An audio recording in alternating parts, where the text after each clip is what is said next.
Hello everyone and welcome back to my YouTube channel, or hello, I'm Misha Grime if you're stumbling across my video. So today is going to be a little bit different and a little more serious. Now, you may have guessed by the title and by the t-shirt I'm wearing that it is a little personal story time on Lyme's disease. Now, if you're sat there thinking, what's Lyme's disease? So basically, Lyme's disease is a bacteria that can be infected into your body through the transfer of a tick bite. Now, it's not every single tick, it is a very small minority of ticks that carry Lyme's disease, but sadly for me, when I was 6 years old, I was the unlucky one that got bitten by a tick and was infected with Lyme's disease. If you don't really know much about it, it's hardly surprising because there is really not much knowledge, awareness or funding that goes into Lyme's disease, and that's really why I'm making this video. Hopefully someone somewhere will see it, and even if just you who didn't know about Lyme's disease is watching this and you learn something new, be watching this video and thinking, well, it's not relevant to me, I'm never going to get Lyme's disease. Well, sadly, it's not like that. You could pick up Lyme's disease just walking your dog in the park, just from the garden, like it could literally be absolutely anyone. Lyme's disease is not picky. The best thing to do is to check yourself after. Check your pets, very easily caught by animals. Ticks are very common on animals, as we know. So yes, for me, if I take it back to where it all began, as I said, when I was 6 years old, I was bitten with a tick, and typically you would show a sort of bullseye rash on your body where a tick had bitten you, which is a sign. But for me, it was in my hairline, so we couldn't see anything. I didn't know what was going on. I mean, I was only 6. How was I supposed to know that anything was wrong? And it only really showed itself when half my face actually paralysed. So yeah, I don't really have much memory of this all, but if I remember correctly, it was this side of my face that basically had shut down, and my parents obviously were really concerned and took me to the GP, and luckily for me, I am so incredibly lucky that they referred me onto the hospital, and the hospital picked up on the fact that I had contracted Lyme's disease, because there is next to no testing in the UK for it. Even if they do a test, they're not 100% accurate and you could still be carrying the bacteria.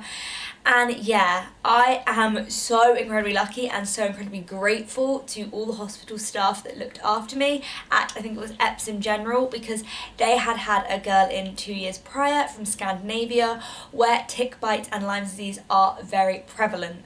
So yes, thank you.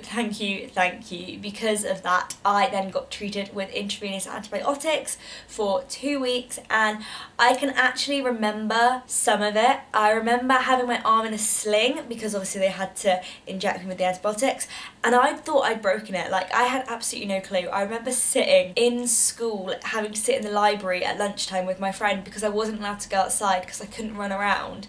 And it's weird what sticks with you, because not much does, but that really holds somewhere in my head. And then from that point on, it was just kind of like, okay, you're done. This is all we've got to say. There's nothing more we can do, there's nothing more we can't do. I mean, my family was pretty clueless. We just went along, continued, and didn't really think much of it. And then about 2 years ago now, I started having all these really strange and bizarre health problems. I was incredibly chronic fatigued, my eyesight was weakening, my digestion was just on the floor, and just anything you could think of was going through our heads. What was wrong with me? We just didn't have a single bit of a clue, and then it clicked and my Lyme's disease was back again. And I know that sounds really confusing, but Lyme's disease bacteria never actually leaves the body, which isn't something that's really broadcasted too often. So my family had absolutely no clue. It had just been brought back on by maybe a stressful situation or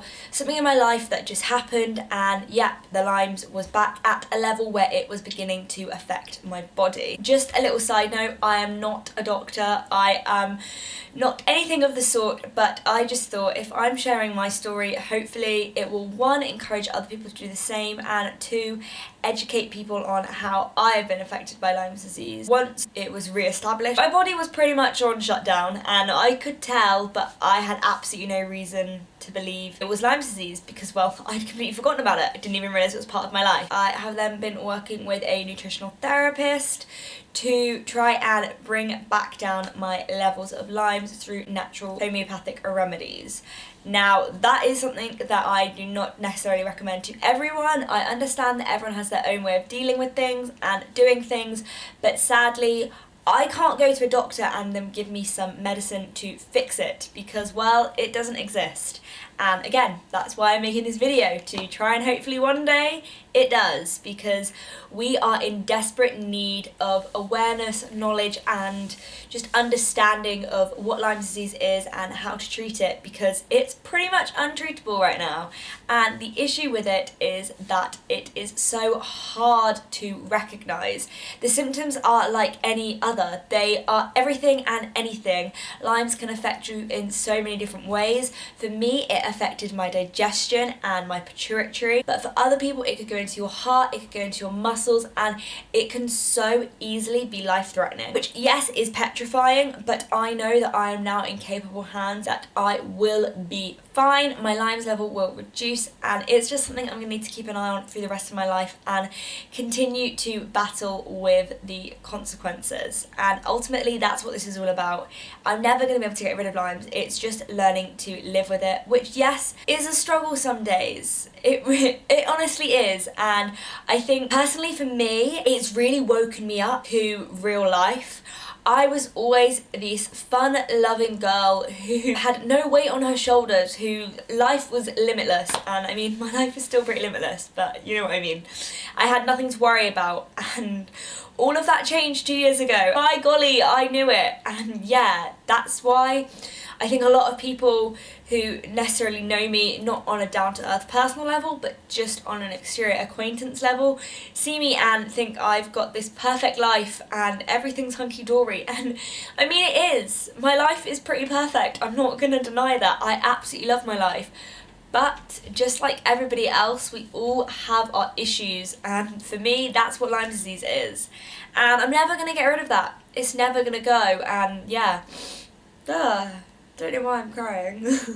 It's not actually that often that I personally go into talking about how hard it has been for me in these last few years, just because, not because I don't want people to know, and more because I love to emit positivity in the world and I want to be a positive and happy person. I've always been a glass half full sort of girl, so I reached a point about 6 months ago where I hadn't told anyone about my Lyme disease, and I thought, no, I'm not just going to sit here and wallow in my own pity.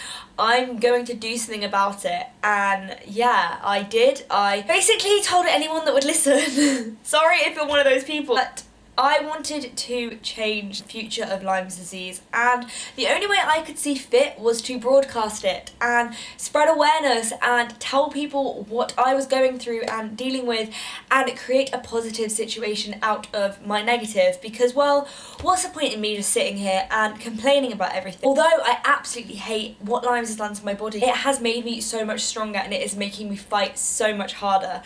And yeah, so in a way, thank you, Lymes. No thank you, but thank you, if that makes any bit of sense. So what's next? The future of Lyme disease is pretty unclear at this point in time, but I'm determined to change that. So please, oh please, get involved with all the mad and crazy things going on this May, as May is actually Lyme Disease Awareness Month. So you may see me on my social media biting a lime. I'm not crazy, it's just because I am partaking in the 3rd annual Bite the Lyme for Lyme Disease Awareness campaign, and yep, I encourage you all to do the same and to share it on your social media, because without awareness we are not going to be able to battle this. So as you can see, I am very, very determined and trying to be very instrumental in a Lyme's-free future. I'm very, very proud to say that after talks with my local MP Alex Chalk, there is actually an all Lyme's parliamentary group that has been formed, and they are aiming to work together with Germany and the US because they have a much clearer understanding and knowledge of Lyme disease, and as a country we need to learn from them, and we need to create better testing, and we need to find a cure. I am determined, even if I have to go out there and find it myself. No, if I was a scientist I'd probably try, but science, I mean, I like biology, but no, I'm not going to start telling people that I can find a cure for Lyme's, because that's never going to happen. Hopefully there will be big changes in the future, and I am really, really optimistic about what is going to be coming up in the next few years, and hopefully I can look back at this video in 10 years time and be like, oh Misha, you did actually make a little bit of difference. Even if it was only a little bit, one person watched your video and they learned about Lyme's disease. If you take anything from this video, let it be that not all illnesses are visible. Just because someone seems perfectly fine does not mean they are not fighting their own little battle. And yeah, I've learnt a lot in these past few years. Hopefully this has been educational in some way, and I really do hope that someone out there is watching this video and learning, because if my family had watched this video 5-10 years ago, I'd be in a much different situation than I am now. But I'm not going to stop fighting, so yes, please give this video a like, comment, maybe even share it, you know, please, I beg. But anyway, I hope you've enjoyed, and I promise there'll be a fashion or beauty video coming up very soon. I just had to sit down and talk about something that is such an incredibly important part of my life, I would say. So yeah, with that said, see you next time. Bye!